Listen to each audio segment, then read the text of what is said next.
Following his uncle Maegor's death, Jaehaerys was crowned by the High Septon with his father's King Aenys' crown in year 48 after conquest. Thus, Jaehaerys I Targaryen, later known as the Conciliator, the Wise or the Old King, became the fourth king of the Targaryen dynasty. Yet, because he was only 14 at the time of his coronation, his mother, Dowager Queen Alysanne Valerian, served as regent during the first 2 years of Jaehaerys' reign.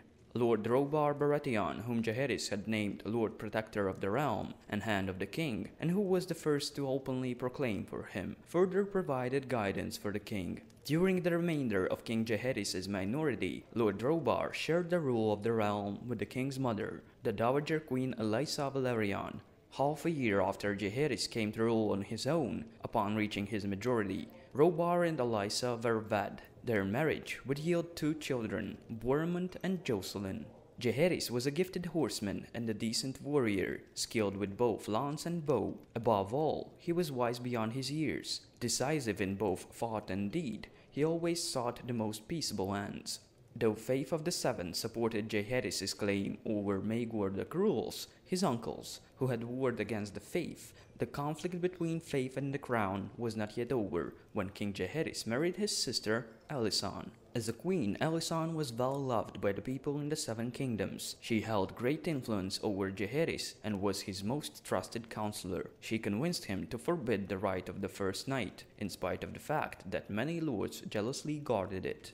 When Jaehaerys traveled to Winterfell early on in his reign, Alysanne accompanied him, as did 6 dragons and half the royal court. However, Alysanne grew bored and flew north mounted upon her dragon Silverwing. At the Wall, she suggested to the Night's Watch that the Night Fort, the oldest and largest castle at the Wall, which was too costly to maintain, be replaced with a smaller castle nearby. She used her own jewels to finance the construction of the castle, which was named Deep Lake. King Jaehaerys later sent men north to build the castle. Alysanne thought the Night's Watch was so brave that she convinced Jaehaerys to double the amount of land held by the Black Brothers. Lord Stark indeed donated the land, which was renamed the New Gift, to the Night's Watch, although the Starks were not glad to do so. Lord Stark's brother even sent letters to the Citadel asking for precedence against forced donation of property. The Night's Watch, on the other hand, was grateful. To thank Alysanne for financing Deep Lake and winning them the New Gift, the Night's Watch renamed the castle Snowgate, dubbing it Queen's Gate in her honor. If Alysanne was Jaehaerys' great love, his greatest friend was Septon Barth. Barth was described as plain-spoken, but possessing of a brilliant mind. He was common-born, his father a blacksmith. After he joined the Faith, his intelligence was plain for all to see, and in time he came to serve in the library at the Red Keep, tending the king's books and records. King Jaehaerys loved to read, and thus he became acquainted with Barth, and they developed a friendship.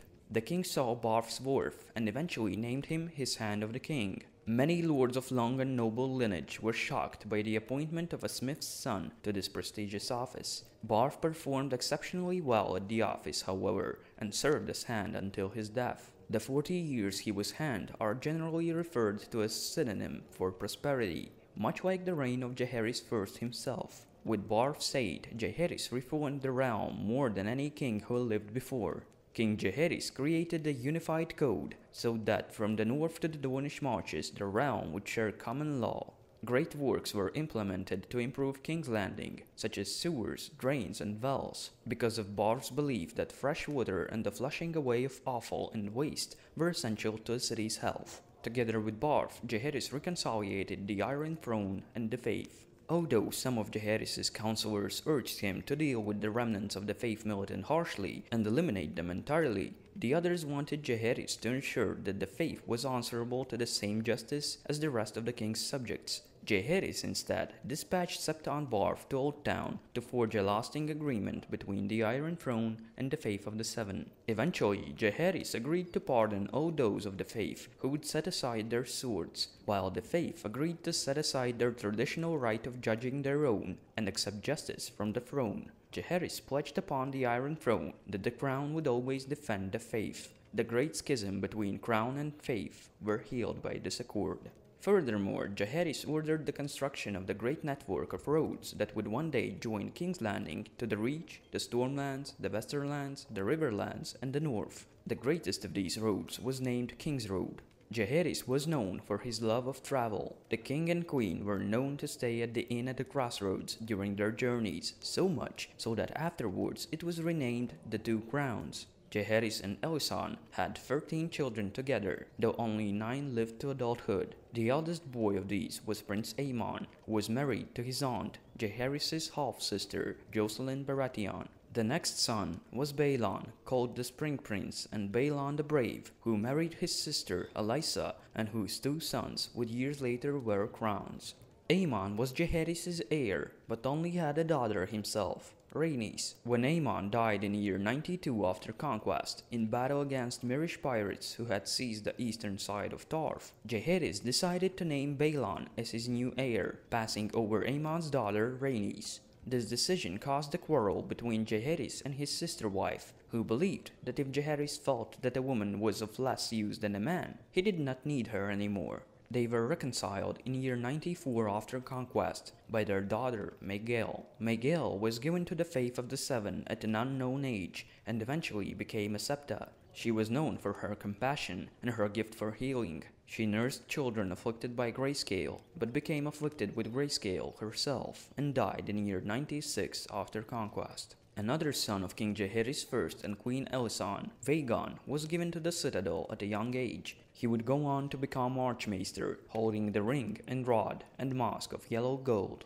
Princess Daella was married to the Lord of the Eyrie, Roderick Arryn. They had 1 child together, a daughter named Aemma Arryn. However, Daella died giving birth to Aemma in year 82 after conquest. Princess Visera was betrothed to Lord Manderley of White Harbor. However, being a high-spirited girl, she raced drunkenly through the streets of King's Landing and died after falling from her horse. In year 98 after conquest, a great tourney was held in King's Landing to celebrate King Jaehaerys' 50th year on the Iron Throne. All of Jaehaerys' living children, grandchildren, and great-grandchildren were present. In the final tilt, Sir Ryam Redwine and Sir Clement Crabbe broke 30 lances against each other before King Jaehaerys proclaimed them co-champions in what is often called the finest display of jousting in Westerosi history. However, the final years of Jaehaerys' reign were also filled with great tragedies for the old king.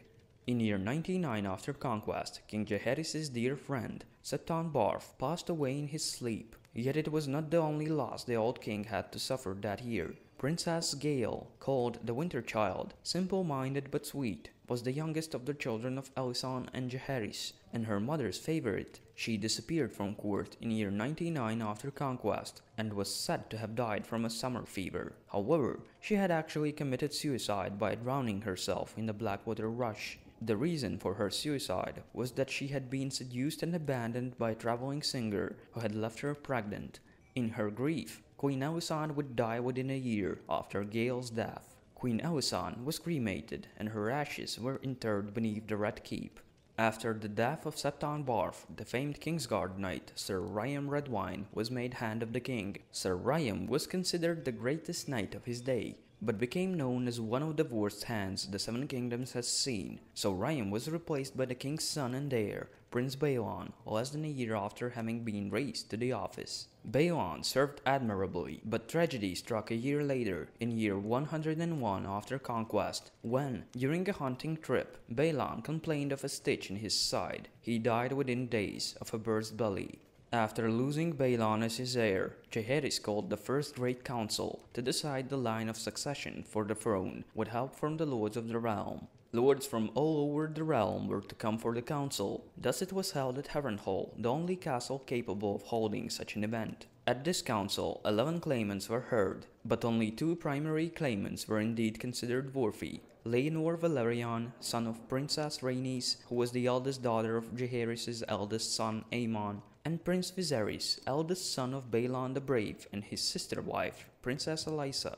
Each had their merits. The right of succession was in Laenor's favor, as his mother, Princess Rhaenys, was the daughter of Prince Aemon, who had been the eldest son of King Jaehaerys. Yet proximity favored Viserys, who, in addition, had been the last Targaryen prince to ride the dragon Balerion before the Black Dread had died in year 94 after conquest. On the other hand, Laenor had recently acquired a dragon of his own, Seasmoke, a pale silver-grey dragon. In the end, what mattered most for the many lords in the realm was that the male line would take precedence over the female line. In addition, Prince Viserys was 24 years old, while Laenor was only 7. Yet Laenor had one big advantage over Viserys. He was the son of Lord Corlys Velaryon, the wealthiest man of the Seven Kingdoms. Corlys was a famous seafarer, and once even sailed his ship Ice Wolf beyond the wall, though he turned back his ship when he found only frozen seas and giant icebergs. He then sailed aboard his ship Sea Snake on 9 great voyages to Assos, accumulating wealth from visits to Corf, Yeti, and Leng. Corlys was the first Westerosi to visit City Nefer in Kai and to navigate the Thousand Islands. During his last travel, Corlys filled the Sea Snake's hold with gold and bought 20 more ships at Corf, loading them with spices, elephants, and silk. Corlys's fame, reputation, and wealth did much to support Laenor's claim. Lord Bormund Baratheon supported Laenor's claim as well, because his sister Jocelyn was Laenor's grandmother. Laenor was also supported by Lord Ellard Stark, Lord Blackwood, Lord Barrowman, and Lord Saltagar, the Dustins of Barrowton, and the Mannerleys of White Harbor. They were too few, however. While the Maesters never revealed the actual numbers, it was rumored that Prince Viserys had won by 20-1 votes. Amongst those who had spoken in favor of Viserys was Viserys' younger brother, Prince Daemon Targaryen, later known as the Rogue Prince, who had gone as far as assembling a small army when it was rumored that Lord Corlys Velaryon was readying a fleet to defend the rights of Laenor. Lord Grover Tully of Riverrun and Lord Tywin Lannister of Casterly Rock also supported Viserys. Viserys Targaryen was ultimately chosen by the assembled nobility, and while he was not present for the final deliberations, King Jaehaerys first named Prince Viserys the new Prince of Dragonstone. In the eyes of many, the Council of Year 101 after conquest established an iron precedent on matters of succession, that the Iron Throne could not pass to a woman or to a male descendant of a woman.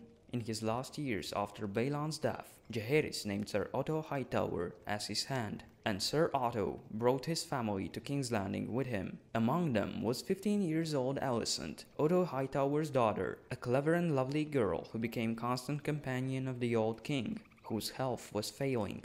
The deaths of Alysanne and Balon especially reduced Jaehaerys to a shell of the man he had once been, and his strength and wits began to fail him, and towards the end Jaehaerys was confined to his bed, so young Alysanne fetched his meals, helped him wash and dressed him, and read to him. Some stated that she was his lover, however. Near the end of his life, King Jaehaerys would sometimes mistake her for his daughter, Saera Targaryen, whom Jaehaerys and Alysanne had given to the faith of the Seven. But since Saera's wishes were elsewhere, she left the mother house and fled beyond the narrow sea. Accounts state that she had stayed in Lys for a while, before going to Atlantis, where she ended her days as the owner of a famous pleasure house. Eventually, King Jaehaerys the Conciliator, also known as the Old King, died peacefully in his bed in year 103 after conquest, while Alysanne was reading to him his friend Barf's book, Unnatural History.